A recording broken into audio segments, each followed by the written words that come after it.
Bom dia, boa tarde ou boa noite, pessoal, tudo bem? Hoje a gente vai falar sobre tipos sanguíneos. Mas por que a gente vai falar sobre tipos sanguíneos, sendo que na aula passada a gente falou de alelos múltiplos? E é aqui que eu começo minha explicação. Esse primeiro momento é mais para você entender onde a gente está e onde a gente vai chegar, tá bom? Olha só, a gente falou primeiramente da primeira lei de Mendel.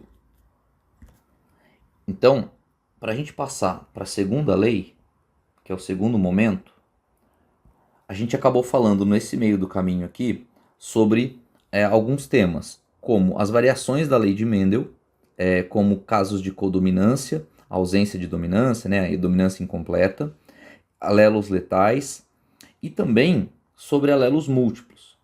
Por que a gente falou de alelos múltiplos aqui? Porque quando a gente trabalha a segunda lei de Mendel, a gente já faz uma análise de duas características ao mesmo tempo.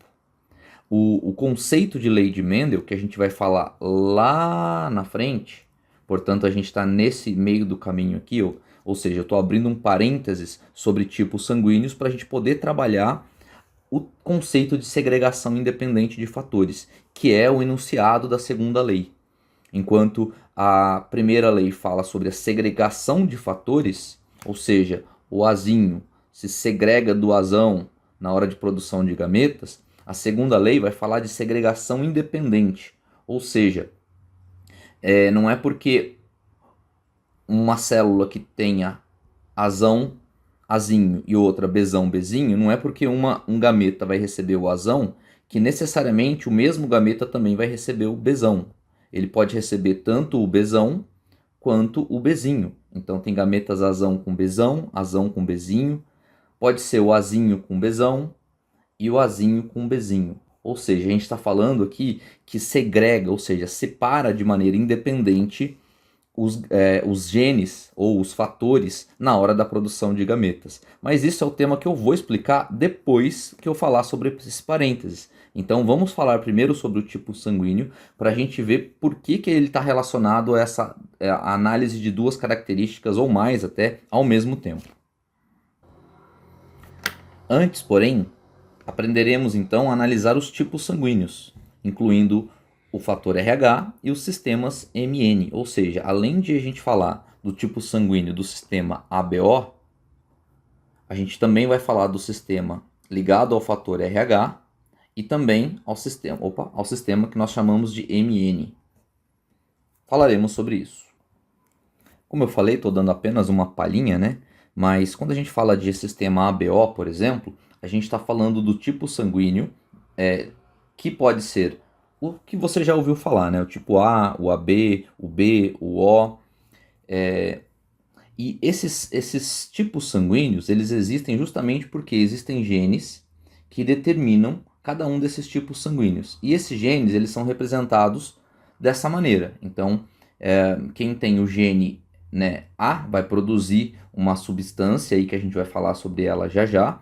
E essa substância, ela que vai fazer com que essa pessoa tenha sangue tipo A. E então isso é um alelo. Mas lembra que no passado não existiam tipos sanguíneos. Os primeiros seres vivos nem sangue tinham, né? Então, conforme mutações foram acontecendo no DNA, genes novos foram aparecendo, né? Ou seja, aquela mutação no DNA fez com que aquela parte que nem funcionava ou que produzia uma determinada proteína começasse a produzir outra proteína, né? E aí, o que aconteceu? A partir do momento que surgiu um determinado gene, que está relacionado ao tipo sanguíneo, também surgiu uma variante desse gene que a gente vai representar dessa maneira. E também tem uma outra variante, que é a recessiva, que a gente representa dessa maneira.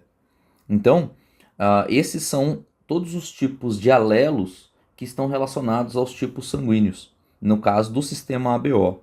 Só que também, quem, por exemplo, apresenta o fator RH, significa que pode ser sangue A positivo. Quem não tem o fator RH vai ser sangue A negativo. A mesma coisa para o O, a mesma coisa para o B, né? Se ele apresenta o fator RH, ele vai ser B positivo, por exemplo. Então perceba que a gente está falando aqui que uma pessoa, ela ao mesmo tempo, ela vai ter o gene para o sangue A e ao mesmo tempo o gene que está relacionado ao fator RH, ou seja, se vai produzir ou não a proteína relacionada ao fator RH, ou seja, a característica positiva ou negativa do tipo sanguíneo. Só que além disso também, nós também temos um tipo sanguíneo chamado de MN. Então, o sistema MN, existem pessoas que podem ser MM, existem pessoas que são MN e existem pessoas que são NN. Ou seja, significa que ela tem dois alelos nesse caso aqui, que determinam a mesma característica. Aqui ela tem dois alelos diferentes e aqui ela tem dois alelos iguais também. E perceba que quem apresenta um alelo para esse GNM e esse alelo para esse outro GNN, o que vai acontecer? Um não domina o outro. Então a pessoa vai apresentar as duas características ao mesmo tempo. E aí o que acontece? A gente tem que entender primeiramente, para poder falar de tipo sanguíneo, de compatibilidade ou incompatibilidade, para depois a gente poder tratar da segunda lei, a gente precisa primeiramente também entender a relação de antígeno e anticorpo. Então, o que a gente está fazendo nessa aula e na próxima aula é abrir um parênteses dentro da genética, falando de primeira lei, como eu coloquei, e segunda lei. A gente vai abrir um parênteses aqui para falar sobre o sangue, para a gente para falar determinadas características do sangue, para lembrar o que a gente entende como antígeno, o que a gente entende como anticorpo, quais são as células envolvidas, e aí a gente vai passar para o tipo sanguíneo, entendendo que antígeno, quando a gente falar de tipo sanguíneo, ele vai ser sinônimo de aglutinogênio, e isso eu vou explicar, lembrando que é só uma palhinha que eu estou dando agora, né? E anticorpo e aglutinina também. E aí, depois de entendidas todas essas partes, a gente vai falar sobre a tabela dos que vai mostrar os tipos sanguíneos. Aí a gente vai ver os fenótipos, os genótipos de cada um desses tipos sanguíneos, quais são as aglutininas, os aglutinogênios, e a gente vai relacionar tudo numa tabela, incluindo o fator RH. Essa tabela já existe, a gente já encontra na internet, mas a gente vai ter que entender o que ela significa, né?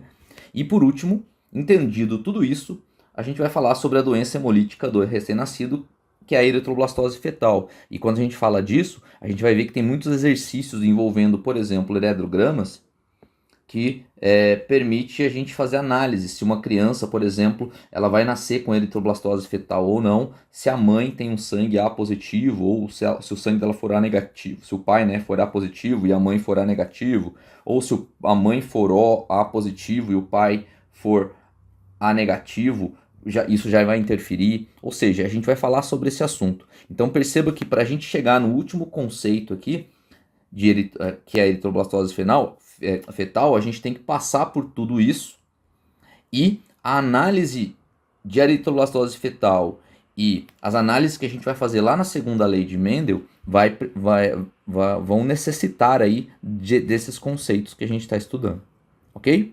Então por isso que a gente está abrindo esse parênteses, e espero só que com essa palhinha já deu para você conectar alguns pontos aí, que essa foi a intenção desse vídeo.